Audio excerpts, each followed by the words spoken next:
Bonjour, je m'appelle Marie-Thérèse Bélan, je suis membre de l'Association des auteurs et auteures de l'Outaouais. Aujourd'hui, je vais animer notre 4e rencontre du club de lecture de l'AAO. Laissez-moi vous présenter nos lecteurs participants. Annie Gravel-Beauparlant. Bonjour Annie. Bonjour. Louis Noro. Bonjour Louis.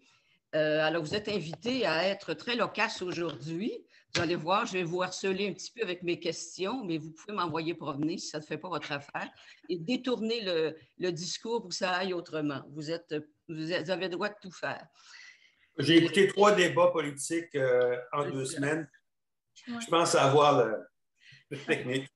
Oui, c'est ça, la tactique du... Alors, le livre dont nous allons discuter aujourd'hui, il s'agit d'un recueil de nouvelles intitulé « À l'ombre des érables et des palmiers ». L'auteur en est M. Guy Bélizaire, qui est bien sûr un auteur de l'AAO. Il a publié ce recueil en 2019 aux éditions de l'Interligne. Juste une petite mise en contexte. Il s'agit d'un recueil de 14 nouvelles, dont la plus courte est de 3 pages, l'entrevue, et la plus longue est de 15 pages, le pardon. Ce sont les titres des nouvelles. Et sur ces 14 nouvelles, il y en a 8 dont la narration est à la première personne. On sait, comme lecteur, il y a toujours un effet de fusion, un peu, quand ça fait un certain effet sur le lecteur d'entendre le jeu. Hein. C'est la langue, c'est la façon d'interpeller dans la chronique, dans le journal intime. On a tous un peu... Ça ne veut pas dire que la nouvelle est meilleure parce qu'elle est au jeu, bien sûr, mais ça a un certain effet sur le lecteur. Alors, d'entrée de jeu, je vous demande quelle a été votre réaction à la lecture de ce recueil en termes de sentiments. Est-ce que les histoires ont stimulé des sentiments chez vous? Est-ce que tu veux commencer, Annie?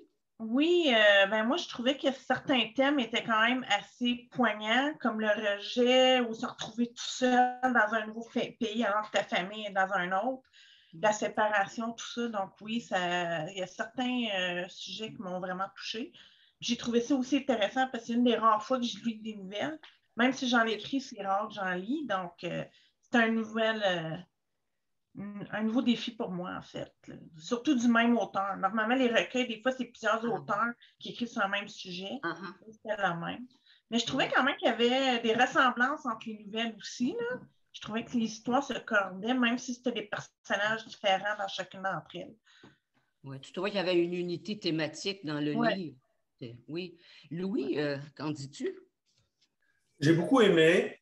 Il y a une unité thématique. Dans la plupart des nouvelles, hormis peut-être le banc, on comprend que c'est un Haïtien qui raconte des choses de chez lui, d'Haïti ou de chez lui ici, maintenant. J'ai trouvé ça particulièrement poignant parce que moi, j'ai vécu pendant plusieurs années, 6 ans et demi, puis 1 an et demi à Toronto. J'étais je vivais l'expérience d'une société tout à fait étrangère et bon, c'était aussi l'époque de le patrimoine de la Constitution, du référendum, du rejet de la Beach. Alors, souvent, il y avait des gens qui étaient carrément hostiles à moi. Alors, tu sais, je n'ai pas trouvé ça drôle. Et puis, je suis retourné à Toronto seulement 2 fois pour une fin de semaine depuis ce temps-là. Alors, bon, sans être immigrant, j'ai quand même vécu dans un lieu où j'étais très différent et je ressentais ça dans ma lecture. Ce qui ça faisait remonter certaines choses. Alors après, je ne l'ai pas lu d'une seule traite. Après certaines nouvelles, je sortais, puis là, oh mon Dieu. OK. Tu avais comme une sorte de... C'est comme si tu te sentais assez proche de ce narrateur. Absolument, oui. C'est intéressant comme point de vue, oui. Oui. Est-ce qu'il y a une nouvelle en particulier qui s'est démarquée pour vous quand vous avez fini les 14 nouvelles, là? Ou si c'est l'ensemble, vous jugez l'ensemble, est-ce qu'il y a une nouvelle en particulier qui a eu un effet sur vous? Parce qu'elle avait peut-être, justement, ça rappelait soit des souvenirs ou... Pas Madame? particulièrement. Non? Oui, Moi, oui, oui. Oui? Oui, moi j'ai beaucoup aimé le pardon, finalement.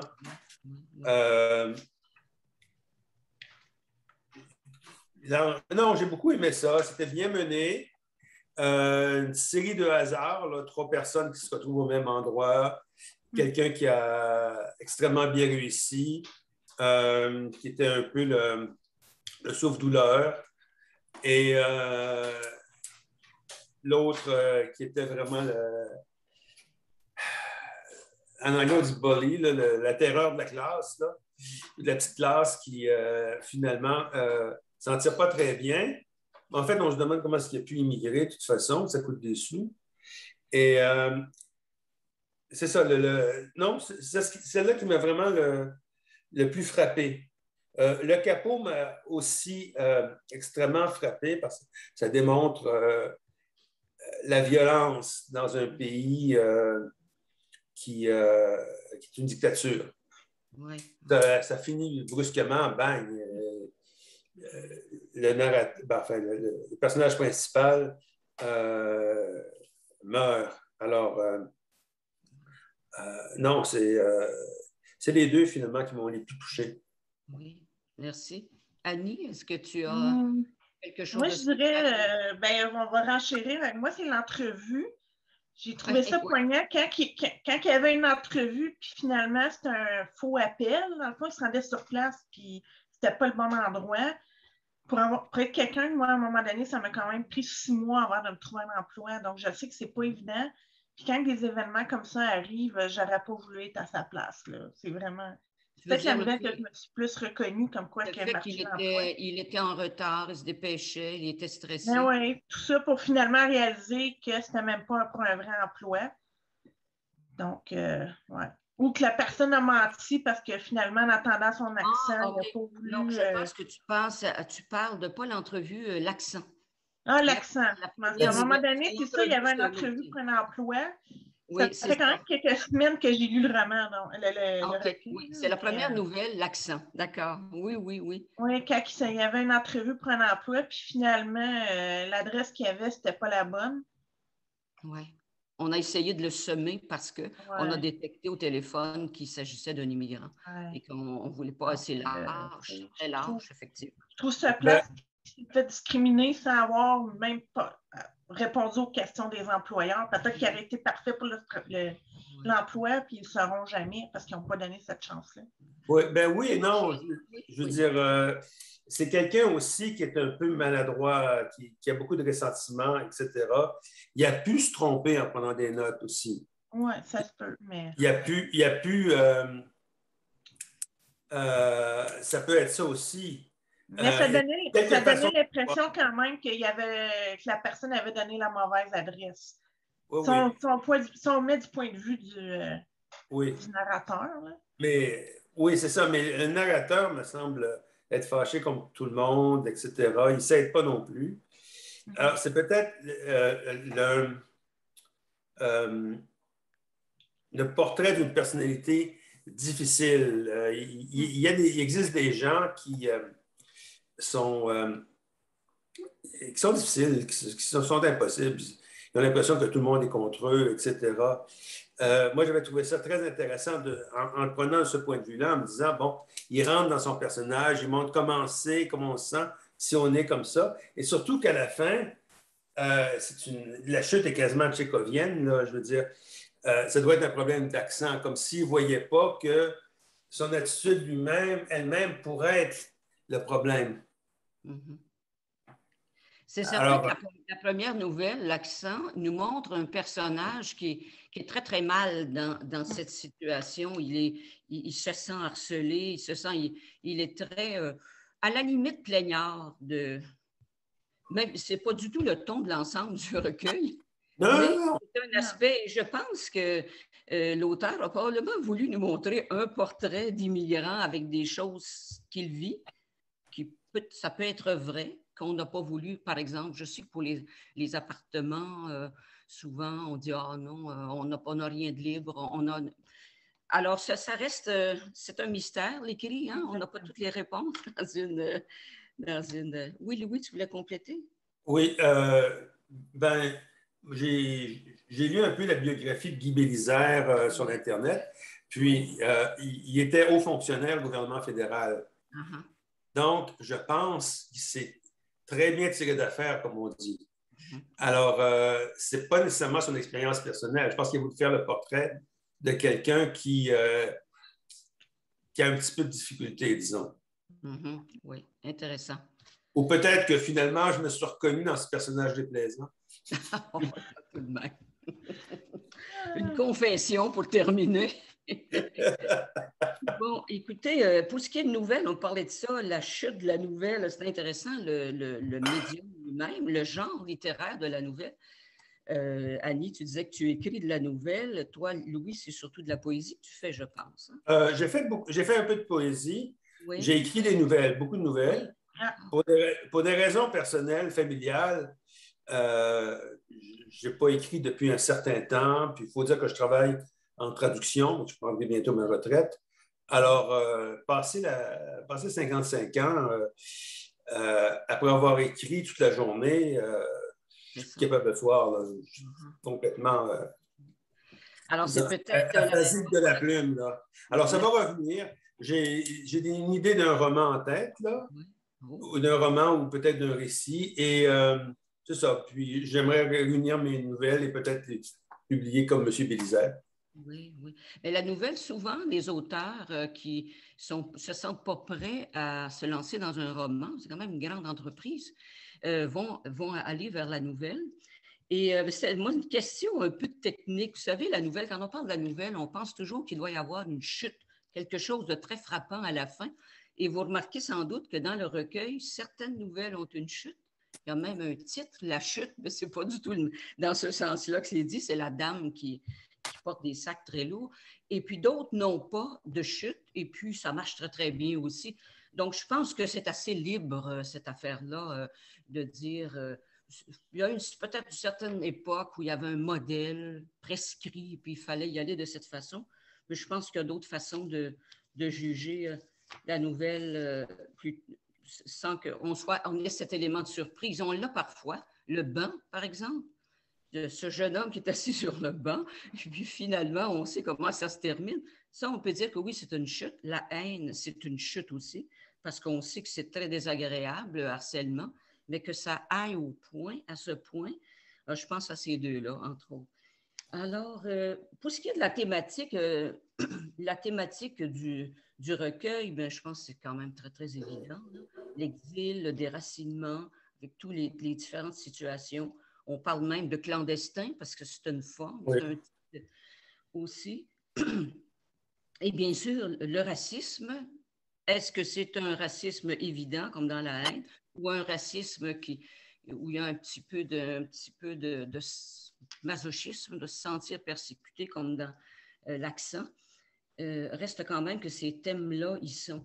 Alors, d'après vous, d'après le souvenir que vous avez de vos lectures, quels sont les signes, les différents signes qui expriment divers éléments des thématiques?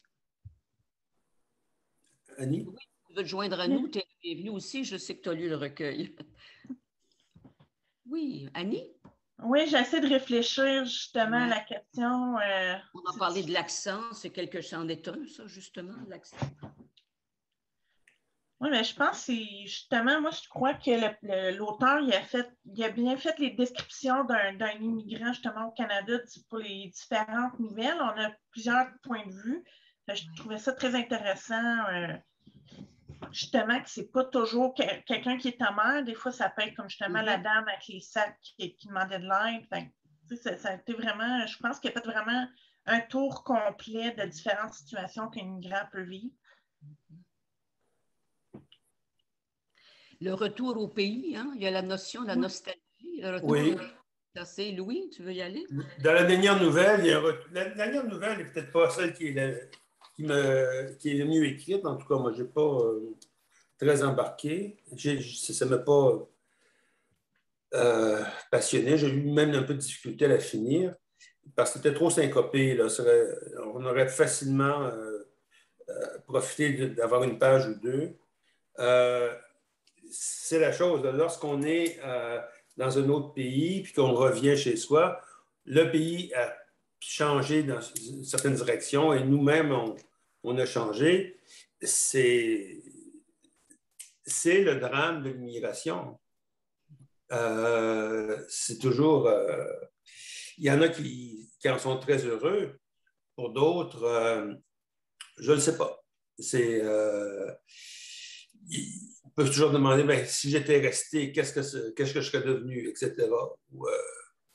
Bon, il y a beaucoup d'Haïtiens qui sont venus ici, qui sont partis ailleurs aussi, à cause de la violence de leur pays. C'était partir ou mourir. Moi, j'ai eu certaines conversations avec des Haïtiens, puis vraiment, s'ils n'étaient pas partis, ils étaient morts le lendemain. Là.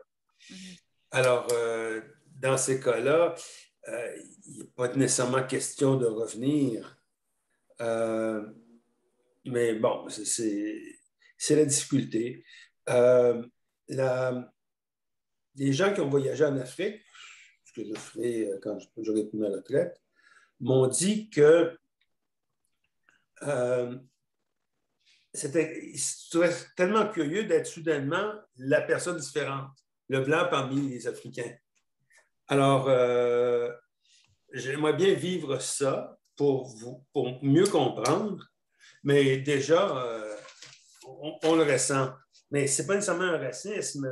Si on attire le regard, ce n'est pas nécessairement un regard qui est méchant, hostile. C'est la curiosité aussi. Ouais. Alors, bon, il y a beaucoup d'immigrants qui ont des couleurs de peau à peu près similaires aux nôtres, qui passent inaperçus. Mais lorsqu'on est noir, comme dit la chanson de Nougaro, quand on est noir, on est noir. Je veux dire, that's it. Alors, ils sont faciles à reconnaître. Alors, ça peut être très lourd à porter de temps en temps, mais ce n'est pas nécessairement du racisme, c'est un peu une surprise. Puis j'imagine qu'un Haïtien qui rentrerait chez Renaud Bré, près de Côte-des-Neiges, qui est près de Montréal-Nord, disparaît un peu dans la foule là-bas et il serait pas autant noté que s'il rentrait dans un Renaud Bré à Bécomo, là, ou à cette île-là. Alors, il y a ça aussi. Mais oui, évidemment, il y a des gens qui... c'est très dur de faire l'objet de racisme. C'est épouvantable. Et ça aurait pu encore plus sortir dans le roman, dans les nouvelles. Encore. Je pense qu'il aurait pu l'exprimer avec encore plus de puissance. Mais bon, il va sortir un roman, ou il a sorti un roman récemment. Alors, oui. Moi, j'ai essayé de l'acheter et voir s'il a poussé la démarche. Bien, j'ai sorti son livre, La bibliothèque, je l'ai lu. Alors, son deuxième livre, qui est aussi publié à l'Interview, s'intitule Rue des rêves brisés. C'est un roman dont le protagoniste est un jeune homme de 17 ans, deuxième génération. Alors, c'est autre chose, c'est un autre point de vue, ça se lit très, très bien, c'est un bon conteur. Mais pour revenir sur ce que tu disais, moi, je trouve que la nouvelle La haine, qui est quand même assez longue, 9-10 pages, fait ressortir cet aspect-là, mais vraiment en faisant ressortir la bêtise d'une personne qui exprime un racisme d'une façon primaire, barbare, parce que ça n'a probablement pas beaucoup de sens. J'ai eu l'occasion de discuter, j'ai téléphoné à Guy, parce que je fais toujours une entrevue avec l'auteur. Et il m'a parlé de l'inspiration de, bien sûr, comme tu le mentionnais, Louis, c'est pas son histoire qu'il raconte. Dans toutes ces histoires-là, ce n'est pas de lui qu'il parle. Peut-être pour le retour, je n'en sais rien, mais de toute façon, on parle surtout de création dans cette entrevue-là. Et un jour, quelqu'un lui avait dit qu'on lui avait mis une boîte de savon dans son casier. Et dans La haine, quand l'escalade augmente là, et que ça devient vraiment très fort, le harcèlement, c'est justement de boire de savon. Donc, on laisse entendre à une personne qui a une peau colorée que si elle se lavait, elle deviendrait blanche. C'est d'une stupidité absolument incroyable. Mais ce recueil-là, moi, voici ce que j'en pense ici. La nouvelle La haine, pour moi, ça m'a fait penser immédiatement à L'étranger de Camus. Rappelez-vous quand le narrateur, le protagoniste, tue et qu'il dit simplement, le soleil plombait dessus, il faisait chaud, et puis c'est une pulsion. Le fait d'avoir tiré venait d'une pulsion. Et je pense que ça nous amène, bien sûr, c'est certain, à l'absurde. C'est un roman philosophique, inspiré de la philosophie. Et puis, je pense que parce qu'il parle, l'auteur dit, quand on sait, ça n'est toute une chute, parce qu'on apprend qu'il l'a vraiment tué, ça a suscité un geste irrésistible et il dit ça devait arriver. Alors, c'est une nouvelle sur la fatalité, en quelque sorte, bien qu'il démarre avec des exemples. Et je trouve que l'auteur, ça c'est mon point de vue d'auteur, parce que moi aussi, je suis une auteure, je réagis comme une auteure quand je lis mes collègues auteurs. C'est ça qui est intéressant dans notre club de lecture. Je trouve qu'il a réussi à faire, avec cette nouvelle, il a dépassé juste la notion du racisme, il est allé vraiment plus loin que ça. Comme il est allé plus loin dans cette nouvelle que tu disais avoir préférée, Louis, le pardon, je trouve qu'il touche à l'universel parce qu'on a tous des blessures d'enfance, on a tous été emmerdés par quelqu'un dans notre enfance pour des raisons quelconques. On a beaucoup de difficultés à oublier ça. Et finalement, on se rend compte que c'était pas si grave ce que l'autre lui avait fait, c'était très ennuyeux. C'était humiliant pour lui, surtout du fait que le narrateur a une claudication, je pense une infirmité, mais que malgré tout, à la fin, avec comment il réagit, mais comme on est plus dans l'universel que dans le racisme. Mais je ne sais pas où j'étais partie avec ma question pour aboutir là.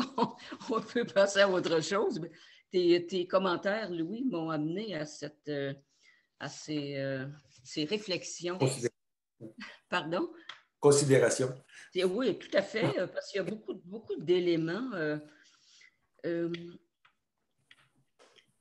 Qu'avez-vous pensé de la nouvelle La Quête, où ce jeune homme, on pense qu'il est assez jeune quand même, La Quête, j'ai pris des petites notes alors le narrateur attend l'avènement, il s'en va marcher, tout simplement marcher à Montréal, sur une rue très passante, il s'est comme donné un défi. J'aimerais que quelqu'un me regarde, me sourie ou me parle. En gros, je ne sais pas s'il emploie ces mots-là. Et il revient et ça ne s'est pas passé. Quelle réaction avez-vous eue à cette nouvelle-là?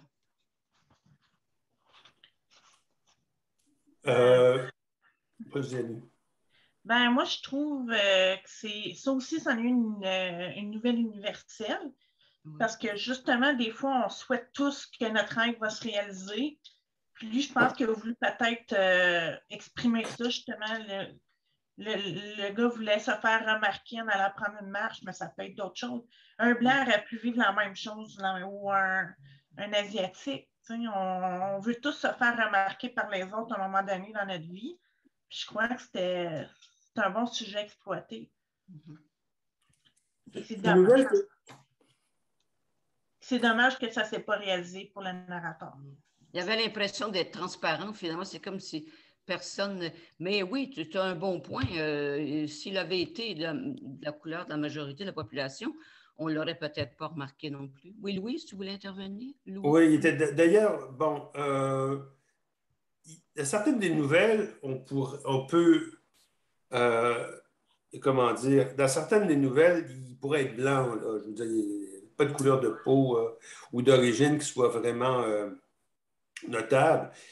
Et bon, on parle de Montréal, mais à Montréal, il y a beaucoup d'autres Noirs. Il y a des Noirs d'origine jamaïcaine. Il y a tout le quartier de la Petite Bourgogne, d'où il était issu Oscar Peterson. C'était beaucoup de Noirs qui étaient anciennement esclaves aux États-Unis, qui sont retrouvés au Canada, qui sont là depuis des générations. Là. Et alors, il n'est pas si remarquable que ça. D'autre part, c'est une nouvelle que je ferais lire à des adolescents. Leur disant, écoutez, là, il n'y a rien de magique, là. Si vous voulez que les gens vous remarquent, faites les premiers pas, parlez aux gens. Ils vous seront tellement reconnaissants, en fait. Alors, il faut s'en sortir, c'est difficile. J'ai été adolescent aussi, il y a très longtemps. Et j'étais aussi très timide. Puis, bon, avec le temps, c'est devenu plus facile pour moi de parler. On dirait des fois que je n'ai jamais arrêté. Et alors, il y a ça. En fait, c'est la nouvelle d'un jeune homme qui aimerait bien faire des contacts, etc., mais qui ne fait pas ce qu'il faut. Vous avez remarqué à la fin, il s'arrête, il prend une bière et il a l'impression que ce sont tous des gens qui n'ont rencontré personne, n'ont personne à qui parler. Et il dit, les solitudes ne se mélangent pas. Parce que les gens qui sont seuls ne créent pas de lien non plus. Ils n'essaient pas de parler à l'autre à côté, ne serait-ce que pour dire, comme tout bon Québécois, il fait beau aujourd'hui, hein, c'est une journée magnifique.